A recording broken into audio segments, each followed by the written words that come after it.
Hello అండి. Welcome back to our channel Manohari vlogs. ఈ రోజుటి మన రెసిపీ మిరియాల చారు. ఈ చారు అనేది ఎలా చేయాలనేది మీకు ఈరోజు నేను చూపించబోతున్నాను. ఎలానో మనకు చలికాలం కూడా స్టార్ట్ అయిపోయింది. ఈ సీజన్లో మనకైతే థ్రోట్ పెయిన్స్, కోల్డ్ అలా చేస్తుంది కదా.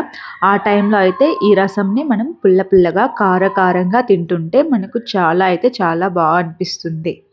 దానికైతే మనం ముందుగా వచ్చేసి ఇలా ఒక నిమ్మకాయ సైజ్ అంతా చింతపండునైతే తీసుకోవాలి. అలానే ఒక 2 టమోటాస్‌నైతే తీసుకోవాలి. చింతపండుని మనం బాగా కడిగి అయితే నానబెట్టుకోవాలి. ఒక 10-15 మినిట్స్. అలా నానబెట్టుకున్న తర్వాత స్టవ్ మీద ప్యాన్ పెట్టేసుకుని దాంట్లో ఒక 2 స్పూన్ల కందిపప్పు అనేది వేసుకోవాలి. కందిపప్పుని ఒక నిమిషం అలా వేయించుకున్న తరువాత ఒక స్పూన్ మిరియాలైతే వేసుకోవాలి. మనం మిరియాల చారే కదా పెట్టుకున్నది, అందుకని చెప్పి నేను మిరియాలు కొంచెం ఎక్కువగానే వేసుకున్నాను.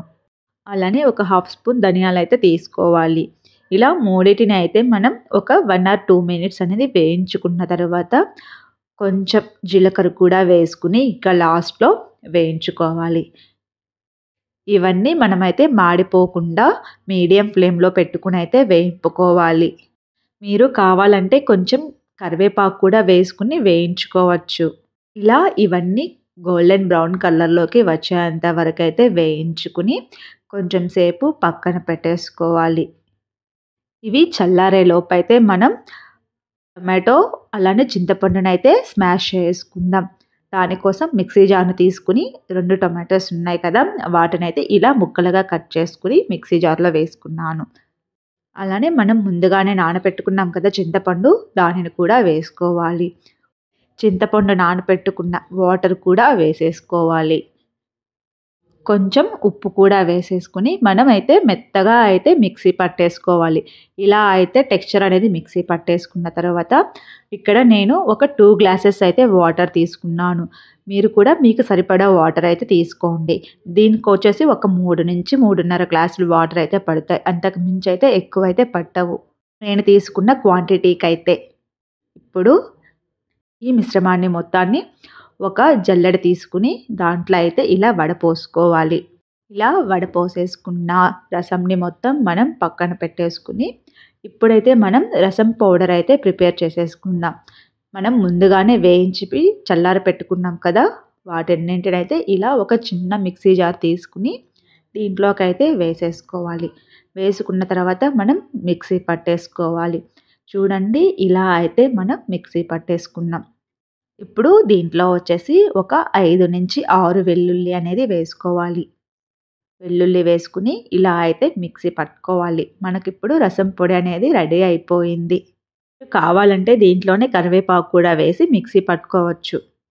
ఇప్పుడు స్టవ్ ఆన్ చేసుకుని మనం రసం ఏ బౌల్లో అయితే చేసుకుంటామో ఆ బౌల్ అనేది స్టవ్ మీద పెట్టేసుకుని కొంచెం ఆయిల్ వేసుకుని దాంట్లో మనం పోపు గింజలు అనేది వేసుకోవాలి. పోపు గింజలు వేసుకున్న తర్వాత ఒక 2 ఎండుమిర్చి, అలానే ఒక 2 వెల్లుల్లి, కొంచెం కరివేపాకు అనేది తీసుకుని మొత్తంని ఇలా వేసేసుకోవాలి. ఇలా అన్నింటిని వేసుకున్న తర్వాత వీటినైతే కొంచెం వేయించుకోవాలి.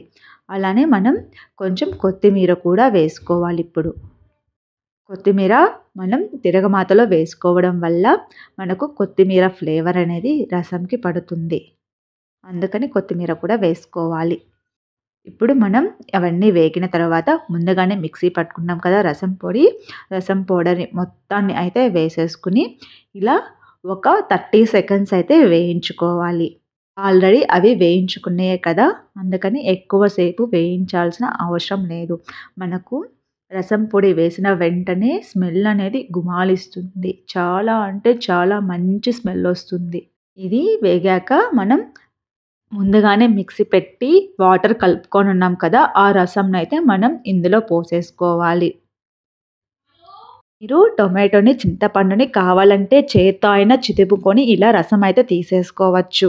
ఇప్పుడు ఈ రసంని మొత్తాన్నైతే ఇలా బాగా కలుపుకోవాలి. మీకు కారం సరిపోదనుకుంటే మనం ఎండుమిర్చి వేసాం కదా, వాటినైతే బాగా చేత్తో అయితే నలుపుకోవచ్చు. ఇప్పుడు ఒక హాఫ్ స్పూన్ వచ్చేసి పసుపు వేసుకుని కొంచెం కొత్తిమీర కూడా పైనే వేసేసుకోవాలి. ఇప్పుడు ఈ వాటర్‌ని మొత్తం బాగా ఇలా మిక్స్ చేసుకోవాలి.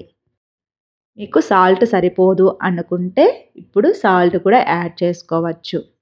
ఇక మనం దీని మీద మూత పెట్టేసుకొని ఒక 5 to 7 మినిట్స్ అనేది వదిలేస్తే రసం అనేది బాగా హీట్ అవుతుంది. రసంని మనం ఇలా పొంగు పట్టాక అయితే స్టవ్ ఆఫ్ చేసుకోవాలి. ఎందుకంటే రసం తెల్లితే మనకైతే రసంలో టేస్ట్ అయితే చాలా మిస్ అయిపోతాం.